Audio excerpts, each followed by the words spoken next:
Nagdangat sa kapintunga sa milyon ka pesos nga balor sang shabu ang nakumpiskar sa anay nursing attendant sa ginpatigayon nga drug buy-bust operation sang Pavia Municipal Police Station sa Barangay Maliao alas 11:20 sang aga, Setyembre 9. Kinkilala ang subject person nga si alias Alog, 45 anyos, residente sa Barangay Purok 1, Pavia. Sa interview sa K5 News FM Iloilo kay Police Major Daje de Lima, hepe sa Pavia Municipal Police Station, ginpahayag sini nga si alias Alog ang anay nursing attendant sa isa kadako nga ospital sa Mandurriao sa siyudad sang Iloilo kag may previous record sa pagsuspetsa nga pagpangawat sa malahalon nga cellphone.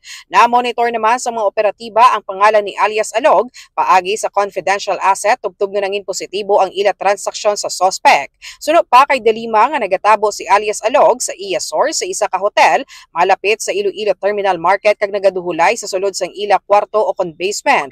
Naibaluan nga nabaklan si alias Alog sang isa ka sachet sang shabu gamit ang drug buy-bust money nga 5,000 pesos. Dugang pa nga nakuha sa iya paghinakop ang 12 ka sachets nga may kabugaton tanan nga 68 grams kag may balor nga 488,000 pesos. Samtang kaso naman nga paglapas sa Section 5 kag 11 sa Republic Act 9165 o konang Comprehensive Dangerous Drugs Act of 2002 ang iga-file batok kay Alog. Ini si K5 Karen Badilla para sa Kampiyon nga Balita, Serbisyo Publiko kag Kalingawan sa Iloilo.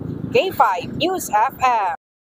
This news is brought to you by, do you feel tired all the time? Do you have frequent infections? Do you have always cold? It's a sign of low immune system. Boost your immune system with Clinica D3 Bio, antibacterial, natural antioxidant, immune system booster. Clinica D3 Bio has vitamin D3, lauric acid, and monolurine to fight against all viruses. Try Clinica Vitamin D3 with Coccus nocifera.